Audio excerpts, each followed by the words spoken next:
July সময় 8:07 হৈছে market আজি কি কৰিলে সেই বিষয়ে মই ভিডিঅ'টো বনাই আছোঁ আমি ট্ৰেড লৈ নাই লোৱা কেনেকুৱা ধৰণৰ কি হ'ল মাৰ্কেট গেপ আপ খুলিলে আজি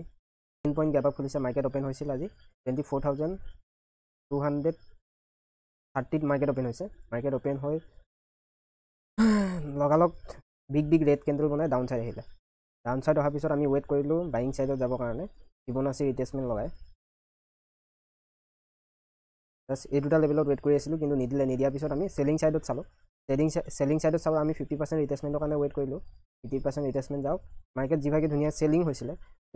এডাল 5 2 3 4 5 6 ছডাল ৰেড কেণ্ডেল 30 মিনিট মানে ৰেড কেণ্ডেল বনাই মাৰ্কেট এডোখৰ ৰিটেষ্ট কৰি মই ভাবিছিলোঁ 50% ৰিটেষ্টমেণ্ট হ'লে আমি চেলিং সাইডত যাম যদি এডোখৰ বেৰিছ পেটাৰ্ণ পাম কালি হাই লেভেলত এইটো দেখিছে ন চেলিং এইটো হৈ গ'ল চেলিং জোন কালি এডোখৰ মাৰ্কেট এডোখৰ পোৱাৰ লগে লগে মাৰ্কেট চেলিং আৰম্ভ হয় আৰু এডোখৰ পোৱাৰ লগে লগে মই ভাবিছোঁ আজি চেলিং সাইডত যাব লাগে মাৰ্কেট ৱেট কৰিলোঁ চেল কৰিবৰ কাৰণে 50% যেতিয়া ক্ৰছ কৰিলে বাদ দিলোঁ আজি মই গম পালোঁ মাৰ্কেট ফাৰ্ষ্ট যিটো মোমেণ্টাম কৰিলে আৰু বাকীখিনি এইটো লেভেল এইটো ইয়াৰ ভিতৰতে সোমাই থাকিলে মাৰ্কেট দেখিছে ন এইটো ৰেঞ্জৰ ভিতৰতে মাৰ্কেট সোমাই থাকিলে কোনো মুভ নাই এইটো ৰাতিপুৱাই দিলে বাকী মোমেণ্টাম দেখিছে ন শ্ল' মোমেণ্টাম অলপ ইয়ালৈ আহিলে জাষ্ট ৰাতিপুৱা মাৰ্কেট কালিলৈ কেনেকুৱা ধৰণৰ কি হয় চাবলৈ হ'লে আমি কি কৰিব লাগিব যদি কালিলৈ আকৌ গেপ আপ খোলে মাৰ্কেট কি হয় মাৰ্কেট যেতিয়া এটা ধৰক 23,000 বা 22,000 এনেকুৱা ৰাউণ্ড নাম্বাৰ লেভেলবোৰ ব্ৰেক কৰাৰ পিছত মানে মাৰ্কেটটো ছাষ্টেইন কৰিবৰ কাৰণে এটা সাইডৱে মাৰ্কেট বনাবলগীয়া হয় মানে মাৰ্কেট সেইটো ৰেঞ্জত মানে অলপ দিন এসপ্তাহ দুসপ্তাহ সেইটো লেভেলত ৰ'বলৈ চেষ্টা কৰে মানে যদি ৰ'ব নোৱাৰে মাৰ্কেট ডাউন চাইড মুভ কৰা দিয়াৰ লগে লগে বহুত জোৰছে তললৈ নামি আহে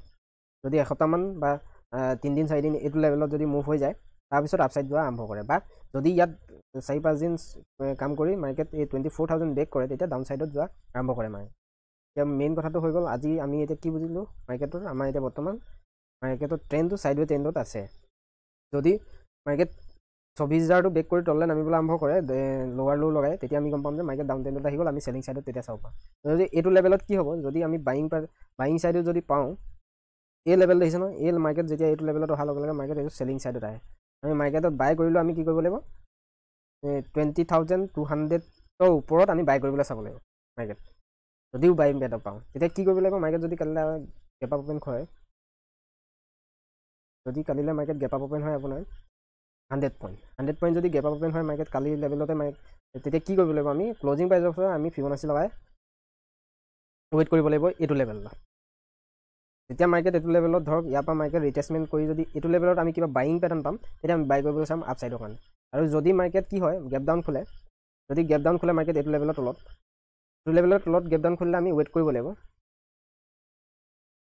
ৰিটেষ্টমেণ্টৰ কাৰণে আমি কি কৰিম ফিবোনাচি লগাই ৱেট কৰিম চেলিং সাইড চাব হ'লে আমি ইয়াৰ পৰা ধৰক ইয়ালৈ ফিবোনাচি লগাই মাৰ্কেট এই দুটা লেভেলত এবাৰ গৈ মাৰ্কেট যদি আকৌ ৰিটেষ্ট কৰিবলৈ আহে মাৰ্কেট ধৰক 100 পইণ্ট গেপ আপ যদি খোলে কালিলৈ ইয়াৰ পৰা যদি 100 পইণ্ট গেপ আপ খোলে আমাৰ কিমান হ'ব এইটো লেভেলৰ পৰা যদি আকৌ ৰিটেষ্ট কৰে মাৰ্কেট ধৰক ইয়াৰ পৰা ৰিটেষ্ট কৰি এনেকুৱা লেভেলত আহিলে আমি এইটো লেভেলত চেল কৰিবলৈ চাম এইটো হ'লে আমাৰ 10 লাইন হ'ব এইটো লেভেলত খালি আমি বেৰিছ পেটাৰ্ণ পাব লাগিব চেল কৰিবলৈ চাবলৈ তাৰপিছত আমি চেল কৰিলে আমাৰ টাৰ্গেট হ'ব এইবোৰ লেভেল দেখিছে ন আমাৰ এইবোৰ টাৰ্গেট হ'ব এইবোৰ লেভেল ঠিক আছে চাম কেনেকুৱা ধৰণৰ কেণ্ডেল বনে তাৰ ওপৰত ডিপেণ্ড কৰি আমি চেল কৰিম আৰু আজি আমি কোনো ধৰণৰ ট্ৰেড লোৱা নাই ছেটআপ আমি ৱেট কৰি থাকিলোঁ মাৰ্কেটে আমাক নিদিলে আমি ট্ৰেড কৰা নাই মেইন কথাটো হ'ল আপোনাৰ যেতিয়ালৈকে ছেটআপ নবনে বহুতে দেখাই থাকিব আপোনাৰ ভিডিঅ' আজি ইমান টকা পালোঁ কালি ইমান টকা পালোঁ কিন্তু লছটো আপোনাক নেদেখায় গম পালে কথাটো সিহঁতি লছটো নেদেখায় প্ৰফিটে দেখাই থাকিব আপোনাৰ আপুনি খালি আপুনি নিজৰ ছেটআপটোৰ ওপৰত গুৰুত্ব দিয়ক আজি ট্ৰেড নাই পোৱা কালি ট্ৰেড নাই পোৱা কোনো কথা নাই আপুনি যোনদিনা পাব পাৰফেক্ট সেইটো ছেটআপত কাম কৰিব ভাল প্ৰফিট হ'ব এতিয়া আপুনি উল্টা চিধা ছেটআপত কাম কৰে সদায় ট্ৰেড পাব কিন্তু আপুনি প্ৰফিটেবল নহয় পিছত মাহৰ লাষ্টত গৈ আপুনি লছটো দিব লাগিব মানে আমি যিকোনো ছেটআপত কাম নকৰোঁ এটা বা দুটা ছেটআপত কাম কৰোঁ আমি ৱেট কৰিম লাগিলে 2 দিন 3 দিন এসপ্তাহলৈকে ৱেট কৰিম আমাৰ মাহটোত প্ৰফিটেবল ভাল প্ৰফিট বনাবলৈ আমাৰ কেইদিন লাগে 3 দিন বা 4 দিন ভাল ট্ৰেড পালে হৈ গ'ল মাৰ্কেটৰ ধুনীয়া প্ৰফিট হৈ যায়